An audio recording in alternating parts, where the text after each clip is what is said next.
যে কোনো নিরামিষ দিনে এইভাবে লাউ শাক বানালে সবাই চেটে পুটে খেয়ে নেবে। খুবই কম তেল মশলা ব্যবহার করে বানিয়ে নেওয়া যায়। আশা করি আপনাদের ভালো লাগবে। নমস্কার বন্ধুরা, রূপাস কিচেনে সবাইকে স্বাগতম। তাহলে চলুন দেখে নেওয়া যাক। এখানে আমি লাউ শাকটা পেঁপে আলু দিয়ে বানাবো, তাই পেঁপে আলু আর লাউ শাককে কেটে ভালো করে ধুয়ে নিয়েছি। লাউ শাকের পাতা আর ডাঁটা আলাদা করে রেখেছি।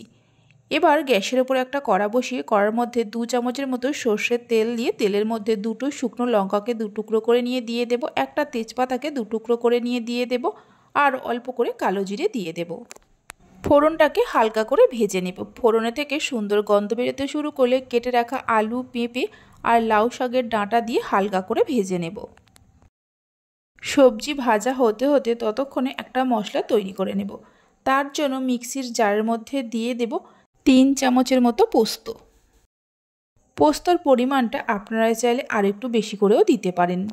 পোস্তটা দেওয়ার পর ঢাকা দিয়ে প্রথমে একটু গুঁড়ো করে নেব। তারপর অল্প একটু জল দিয়ে খুব ভালো করে পেস্ট করতে হবে। এইভাবে পোস্তটা প্রথমে গুঁড়ো করে নিয়ে তারপর পেস্ট করলে পেস্টটা খুব ভালো হয়। এদিকে মিনিট 3-4 সময় ধরে সবজিগুলোকে হালকা করে ভেজে নেওয়া হয়ে গেছে। এই সময় এর মধ্যে দিয়ে দেব পোস্ত বাটা, স্বাদ মতো নুন দিয়ে দেব আর সামান্য হলুদ গুঁড়ো দিয়ে দেব। সব কিছুকে খুব ভালো করে মিশিয়ে নিয়ে মিডিয়াম ফ্লেমে আরও মিনিট 2-3 সময় ধরে একটু কষিয়ে নেব। এইভাবে পোস্ত বাটা দিয়ে যদি লাউ শাক বানানো যায়, যারা লাউ শাক খায় না তারাও চেটে পুটে খেয়ে নেবে। সব কিছুকে ভালো করে কষিয়ে নেওয়ার পর কেটে রাখা লাউ শাকগুলো দিয়ে দেব। লাউ শাকটা দেওয়ার পর আরও 2-1 মিনিটের মতো কষিয়ে নেব। এবার পরিমাণ মতো জল দিয়ে দেব। এইভাবে একবার লাউ শাকের রেসিপিটা বানিয়ে দেখতে পারেন। বাড়িতে বানালে খেয়ে কেমন লাগলো অবশ্যই আমাকে কমেন্ট করে জানাবেন। জলটা দেওয়ার পর 2টো বাতাসা দিয়ে দেব। যে কোনো নিরামিষ রান্নায় একটু মিষ্টি দিলে স্বাদটা খুব ভালো হয়। জলটা মিশিয়ে নেওয়ার পর লো টু মিডিয়াম ফ্লেমে ঢাকা দিয়ে কিছুক্ষণ রান্না করে নেব।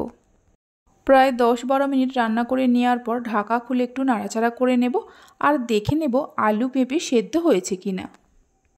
সব কিছু খুব সুন্দরভাবে সেদ্ধ হয়ে গেছে।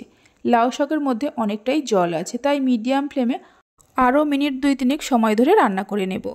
আমার রেসিপি যদি আপনাদের ভালো লেগে থাকে অবশ্যই একটা লাইক করবেন। ভালো লাগলে চ্যানেলটি সাবস্ক্রাইব করে পাশে থাকা বেল আইকনটি প্রেস করবেন নতুন রেসিপির আপডেট পাওয়ার জন্য।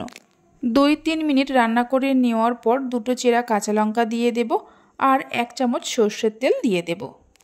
সর্ষের তেল আর কাঁচা লঙ্কাটা মিশিয়ে নিয়ে গ্যাসের ফ্লেমটা বন্ধ করে দিতে হবে। এবার ঢাকা দিয়ে 5 মিনিটের মতো রেখে দেব। 5 মিনিট পর ঢাকা খুলে দেখাচ্ছি, দেখুন কত সুন্দর হয়েছে আর খেতেও খুবই ভালো হয়। তাহলে চলুন ভিডিওটা আমি এখানেই শেষ করছি। আপনারা সবাই ভালো থাকবেন, সুস্থ থাকবেন। ধন্যবাদ।